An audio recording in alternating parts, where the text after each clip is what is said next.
मांझी और चिराग का पेच फंस गया है। दरअसल सीटों को लेकर बात नहीं बन पा रही है। पटना में बीजेपी चयन समिति की बैठक जारी है और ये बैठक चल रही है। पटना में बीजेपी चयन समिति की बैठक चल रही है, जिसमें देखिए आपको विजय सिन्हा दिख जाएंगे, जो कि बिहार की डिप्टी सीएम है, और कद्दावर नेता आपको दिखेंगे इसमें। हर वो चेहरा जो इस बैठक में शामिल है अपनी मांगों को लेकर। धर्मेंद्र प्रधान भी हमें दिख रहे हैं इन तस्वीरों में।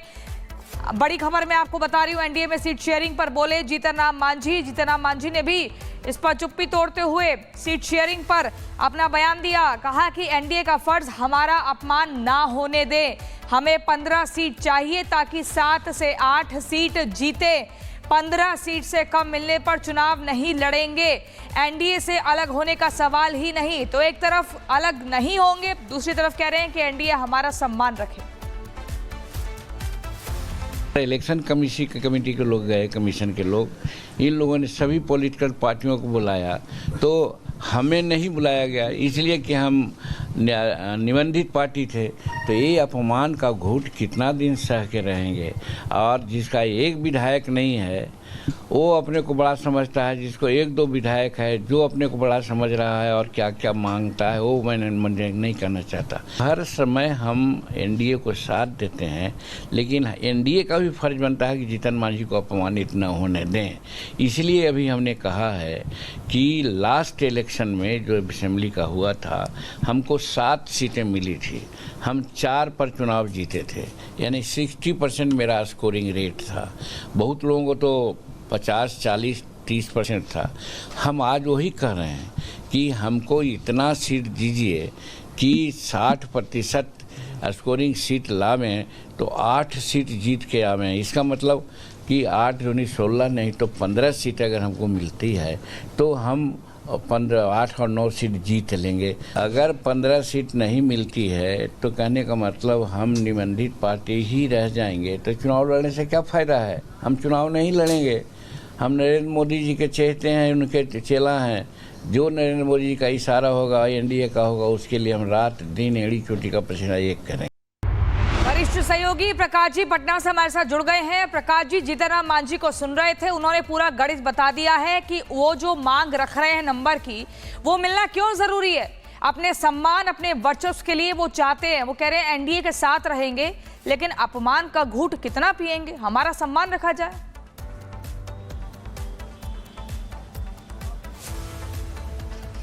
देखिए, उनका एक ट्वीट भी हमने देखा अभी सुबह में, 15 ग्राम मांग रहे हैं। लेकिन सबसे बड़ी बात कि पिछली बार 7 ग्राम की औकात थी उनकी और 7 सीट मिली। अब ये लास्ट मिनट बार्गेनिंग चल रही है, प्रेशर पॉलिटिक्स। और जीतन राम मांझी ये बताने में भूल कर रहे हैं कि उनका एक लोकसभा सदस्य, जो कि वो खुद हैं, फिर भी कैबिनेट मिनिस्टर बने हुए हैं। जयंत चौधरी जो वेस्टर्न यूपी के बड़े नेता हैं और उनसे ज़्यादा सीटें, फिर भी राज्य मंत्री हैं।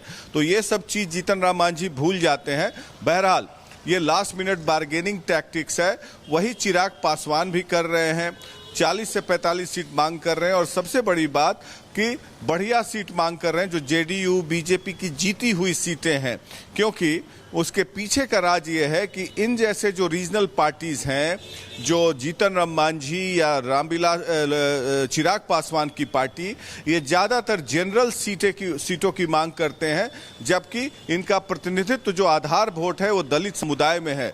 दलित समुदाय की सीट्स को कम मांग रहे हैं। इसके पीछे का राज ये है क्योंकि 2-3 सीट इनके परिवार में रह जाता है और बाकी सीट पैसे के बल पर बेच देते हैं ये लोग, जो कि खुलेआम बाजार में चर्चा रहती है। मैं आरोप नहीं लगा रहा हूं, लेकिन खुलेआम बाजार में चर्चा रहती है कि फलाना आदमी फलाने करोड़ में इतना सीट ले लिया। तो ये प्रचलन चलता है। और उसके बाद इनका एक जो प्राइवेट लिमिटेड कंपनी टाइप की पार्टी चलती है, क्योंकि ये फलाने जाति का पार्टी है तो फलाने जाति का पार्टी है, तो उस हिसाब से अपना गुना भाग करके नाप तोल करते रहते हैं। तो ये लास्ट मिनट बार्गेनिंग टैक्टिक्स है। अब देखना है कि एनडीए के बड़े नेता जो हैं, जेडीयू और बीजेपी वाले, कैसे समझाते बुझाते और रास्ते पे आ ही जाएंगे, क्योंकि दोनों पार्टी के नेता केंद्र में मंत्री हैं और कोई भी नहीं चाहेगा कि मंत्री पद कुर्बान करे और जो लाइमलाइट मिली होती है उसको छोड़ा जाए, क्योंकि सबको अपनी अपनी हैसियत का अंदाजा है। चिराग पासवान पिछली बार अकेले लड़के देख चुके हैं कि उनकी क्या हालत हुई थी और अलग थलग पड़ गए थे। रामविलास पासवान उनके पिता थे, फिर भी वो दलित समुदाय के एक बड़े नेता के रूप में नहीं उभर पाए। जो 15% का ब्लॉक होता है, सिर्फ महज पासवान समुदाय का ही नेता बन पाए। तो बीजेपी सारे घटनाक्रम पर नजर रखी हुई है, जोड़ तोड़ मोल भाव चल रहा है। अंततः ये हो जाएगा, ये हर पार्टी में होता है कमोबेश। इंडी गठबंधन में भी वही हाल है, सब लोग अपना गुनागणित भाग कर रहे हैं। लास्ट मिनट बार्गेनिंग, अब नॉमिनेशंस का डेट आ चुका है। ये में मांझी और चिराग का पेच फंस गया है। दरअसल लेकर बात नहीं बन पा रही है। पटना में बीजेपी चयन समिति की बैठक जारी है और ये बैठक चल रही है। पटना में बीजेपी चयन समिति की बैठक चल रही है, जिसमें देखिए आपको विजय सिन्हा दिख जाएंगे, जो कि बिहार की डिप्टी सीएम है, और कद्दावर नेता आपको दिखेंगे इसमें। हर वो चेहरा जो इस बैठक में शामिल है, अपनी मांगों को लेकर। धर्मेंद्र प्रधान भी हमें दिख रहे हैं इन तस्वीरों में। बड़ी खबर मैं आपको बता रही हूं, एनडीए में सीट शेयरिंग पर बोले जीतन राम मांझी ने भी इस पर चुप्पी तोड़ते हुए सीट शेयरिंग पर अपना बयान दिया। कहा कि एनडीए का फर्ज हमारा अपमान ना होने दे, हमें 15 सीट चाहिए ताकि 7 से 8 सीट जीते। 15 सीट से कम मिलने पर चुनाव नहीं लड़ेंगे। एनडीए से अलग होने का सवाल ही नहीं। तो एक तरफ अलग नहीं होंगे, दूसरी तरफ कह रहे हैं कि एनडीए हमारा सम्मान रखे। इलेक्शन कमेटी के लोग गए, कमीशन के लोग, इन लोगों ने सभी पॉलिटिकल पार्टियों को बुलाया, तो हमें नहीं बुलाया गया, इसलिए कि हम निबंधित पार्टी थे। तो ये अपमान का घूंट कितना दिन सह के रहेंगे। और जिसका एक विधायक नहीं है वो अपने को बड़ा समझता है, जिसको 1-2 विधायक है जो अपने को बड़ा समझ रहा है और क्या क्या मांगता है वो मैं नहीं करना चाहता। हर समय हम एनडीए को साथ देते हैं, लेकिन एनडीए का भी फर्ज बनता है कि जीतन मांझी को अपमानित न होने दें। इसलिए अभी हमने कहा है कि लास्ट इलेक्शन में जो असेंबली का हुआ था, हमको 7 सीटें मिली थी, हम 4 पर चुनाव जीते थे, यानी 60% मेरा स्कोरिंग रेट था। बहुत लोगों को तो 50, 40, 30% था। हम आज वही कह रहे हैं कि हमको इतना सीट दीजिए कि 60% स्कोरिंग सीट लावें, तो 8 सीट जीत के आवें। इसका मतलब कि 8 दूनी 16 नहीं तो 15 सीट अगर हमको मिलती है तो हम 8 और 9 सीट जीत लेंगे। अगर 15 सीट नहीं मिलती है तो कहने का मतलब हम निबंधित पार्टी ही रह जाएंगे, तो चुनाव लड़ने से क्या फ़ायदा है। हम चुनाव नहीं लड़ेंगे। हम नरेंद्र मोदी जी के चहेते हैं, उनके चेला हैं। जो नरेंद्र मोदी जी का इशारा होगा, एनडीए का होगा, उसके लिए हम रात दिन एड़ी चोटी का पसीना एक करें।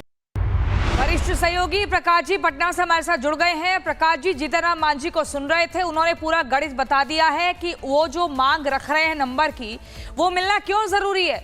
अपने सम्मान, अपने वर्चस्व के लिए वो चाहते हैं। वो कह रहे हैं एनडीए के साथ रहेंगे, लेकिन अपमान का घूंट कितना पिएंगे, हमारा सम्मान रखा जाए।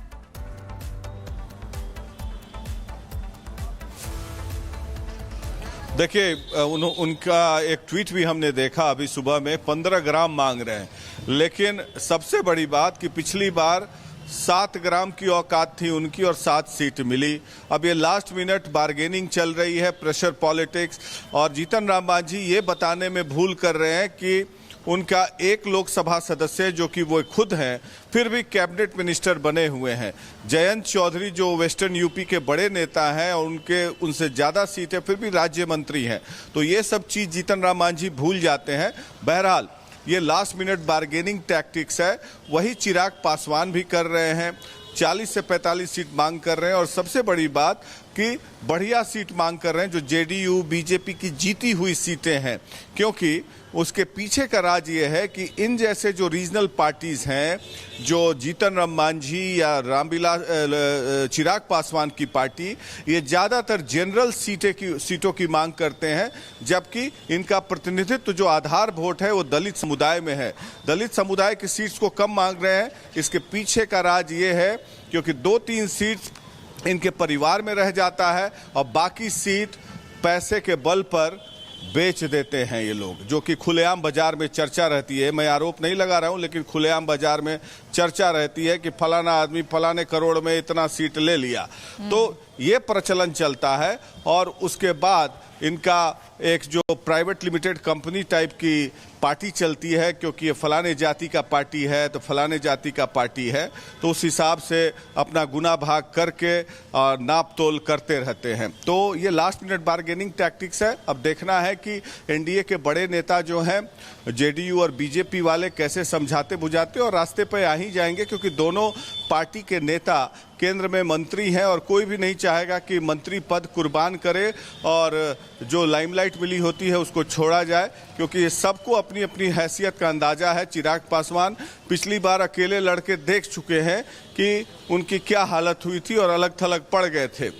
रामविलास पासवान उनके पिता थे, फिर भी वो दलित समुदाय के एक बड़े नेता के रूप में नहीं उभर पाए। जो 15% का ब्लॉक होता है, सिर्फ महज पासवान समुदाय का ही नेता बन पाए। तो बीजेपी सारे घटनाक्रम पर नजर रखी हुई है, जोड़ तोड़ मोल भाव चल रहा है। अंततः ये हो जाएगा, ये हर पार्टी में होता है कमोबेश। इंडी गठबंधन में भी वही हाल है, सब लोग अपना गुनागणित भाग कर रहे हैं। लास्ट मिनट बार्गेनिंग, अब नॉमिनेशंस का डेट आ चुका है